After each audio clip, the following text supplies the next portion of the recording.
రాజకీయం ఒక్కసారిగా వేడెక్కుతున్నట్లు తెలుస్తుంది. ఇదే అంశాలపై చర్చించడానికి మనతో జాయిన్ అవుతున్నారు బొల్లం మల్ల యాదవ్ గారు, బీఆర్ఎస్ సీనియర్ నేత, కోదాడ మాజీ ఎమ్మెల్యే. అలాగే శ్రీనివాసరావు గారు, కాంగ్రెస్ పార్టీ నుంచి టీపీసీ జనరల్ సెక్రటరీ శ్రీనివాసరావు గారు. ముందుగా అందరికీ చర్చా కార్యక్రమంలోకి స్వాగతం అండి. మల్ల యాదవ్ గారు నమస్తే. నమస్కారం అండి. రైట్, ఏంటి పాలమూరు జిల్లాలో అయితే మాత్రం రేవంత్ రెడ్డి 2 రోజులు సుడిగాలి పర్యటన అయితే చేశారు. మొత్తానికి ప్రాజెక్టులపై అయితే మాత్రం ఇది బీఆర్ఎస్ యొక్క తప్పిదంగా అయితే మాత్రం ఆయన చెప్పే ప్రయత్నం చేశారు. మొత్తానికి ఏంటి దీన్ని ఏ విధంగా చూడొచ్చు? బీఆర్ఎస్లో జరిగినటువంటి పరిణామాలు ఏంటి, ఇప్పుడు కాంగ్రెస్ చేస్తున్నటువంటి పరిణామాలు ఏంటి? మల్ల యాదవ్ గారు. కాంగ్రెస్ వాళ్ళ అసమర్థతని కప్పిపుచ్చుకోవడానికి రాజకీయ విమర్శలు వేదికల మీద చేయటం కదండి. 2014 కంటే ముందు పాలమూరు జిల్లాలో ఏ రకమైన పరిస్థితి, 2014 వచ్చిన తర్వాత మేము ఆ ప్రాజెక్టుల గురించి ఎంత ఖర్చు పెట్టినాము, ఎంతవరకు ఏం చేసినాము, ఈ 2.5 సంవత్సరాలుగా కాంగ్రెస్ ప్రభుత్వం వచ్చిన తర్వాత వాళ్ళు ఇచ్చిన నిధులేంటి, చేసిన పనులేంటి అనేది ఒక శ్వేతపత్రం విడుదల చేస్తే బాగుంటుంది. అంబలి కేంద్రాలున్న పాలమూరు జిల్లాలో వలస కూలీలు తప్ప సొంతంగా అక్కడ పని చేసుకుందామంటే పని కూడా దొరకని పరిస్థితులలో ఉన్న తెలంగాణ ఆవిర్భావం 2014లో జరిగిన తర్వాత పాలమూరు జిల్లాని బాగు చేయాలనే ఏకైక సంకల్పంతో 10 లక్షల ఎకరాల భూమికి సాగునీరు అందించిన ఘనత, ప్రాజెక్టులని వినియోగంలోకి తీసుకొచ్చిన ఘనత బీఆర్ఎస్ ప్రభుత్వాన్ని. దానికి సంబంధించినంత వరకు బడ్జెట్ నిధులు కేటాయించడంతో పాటు ఇంకా పూర్తి కావాల్సిన పనులు ఉన్నాయి. ఆ పనులని కొనసాగింపుగా పూర్తి చేయాల్సిన ఈ ప్రభుత్వం నోరు మెదపకుండా చేతగాక చేతులు ముడుచుకొని కూర్చొని ఈరోజు అధికారంలోకి వచ్చిన తర్వాత 2.5 సంవత్సరాల తర్వాత గుర్తొచ్చింది సొంత జిల్లా.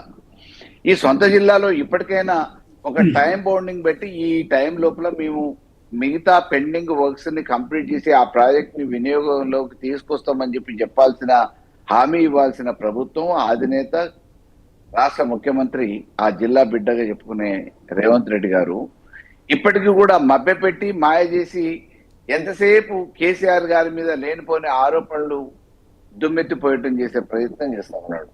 రాజకీయ విమర్శలు చేయడానికి మీరు ఇంకా సమయం ఉంది. ఎన్నికలు వచ్చేటప్పటికి మీ విమర్శలా మా విమర్శలా, మేము చెప్పేది కరెక్టా మీరు చెప్తున్నది కరెక్టా అనేది ఓటర్లు ప్రజలు విశ్లేషిస్తారు. తప్పకుండా ఎవరి ప్రభుత్వంలో ఎవరి హయాంలో రైతులకు న్యాయం జరిగింది, నీళ్లు వచ్చినాయి, కరెంట్ వచ్చింది, ధాన్యం కొనుగోలు చేసిరు, ఎవరు సుభిక్షంగా ఉంచగలిగారు అనే విషయాలని వాళ్ళే.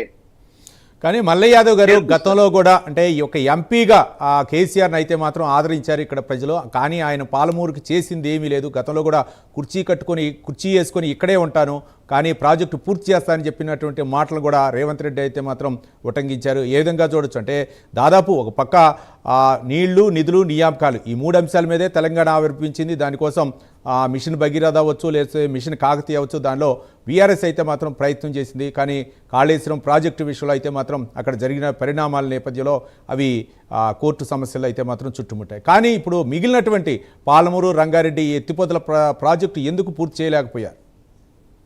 నాటి పార్లమెంటేరియన్గా ఆ తర్వాత రాష్ట్ర విభజన జరిగిన తర్వాత ఆయన ముఖ్యమంత్రిగా పాలమూరు జిల్లాలో అంతకుముందు పరిస్థితి ఏంటి, కుర్చేసుకొని కూర్చొని బాగు చేస్తామనంటే డెఫినెట్ గా అంత ముందు కంటే మెరుగ్గా చేసిరా లేదా అనేది చూడాల్సిన బాధ్యత ఉంది. 55-60 సంవత్సరాలు పరిపాలించిన కాంగ్రెస్ తెలంగాణని ముక్కలు చెక్కలు చేసి ఎడారిని తలపించే విధంగా తయారు చేస్తే మరి ఈ రోజు 10 సంవత్సరాల కాల వ్యవధిలో చేసింది ఎంత అనేది భేదం చేసుకుంటే ఆ ప్రగతి అనేది ప్రజలే చెప్తారు కదా.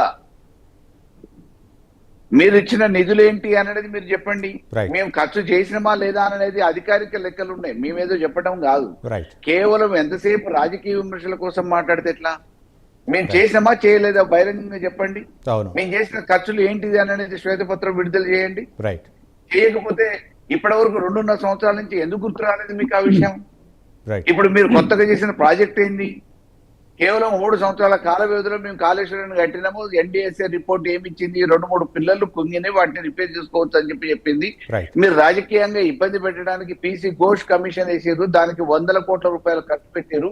చివరికి కొండందవి ఎలకన పెట్టినట్టు ఏమి ఇవ్వలేదని అసెంబ్లీలో మీ మిత్రపక్షంగా ఉన్న అక్బరుద్దీన్ ఓవైసీ గారే విమర్శించి దీంట్లో ఈ కమిషన్ పేరు మీద ఖర్చు అయింది తప్ప దీంట్లో ఆఖరికి ఇచ్చిన తీర్పు ఏం లేదు, ఇది శుద్ధ దండగా చెత్తబుట్టలు వేసుకున్న కాగితం మాదిరిగా మిగిలిపోయిందని చెప్పేసి మీ మిత్రపక్షంగా ఉన్న అక్బరుద్దీన్ ఓవైసీ గారి రెండు అసెంబ్లీలో చెప్పారు మీరు ఇచ్చిన కమిషన్ మీదనే. రైట్. కాబట్టి ఈ రోజు ఎంతసేపు చెలువలు పలువలుగా చేసి మసిపూసి మారేడుకాయ చేసే ప్రయత్నం చేసి దుమ్మెత్తి వద్దామనే ఆలోచన కాకుండా మీరు చేసినది ఏందో శ్వేతపత్రం విడుదల రైట్. చేయండి. రైట్. మల్లయ్య యాదవ్ గారు ఒక్క నిమిషం, ఒక్క మీరు నిమిషం. అధికారంలోకి వచ్చిన తర్వాత శ్రీనివాస్ గారు ఎలా మేము స్పందిస్తారు? చేసింది మేము చెప్పగలుగుతాం.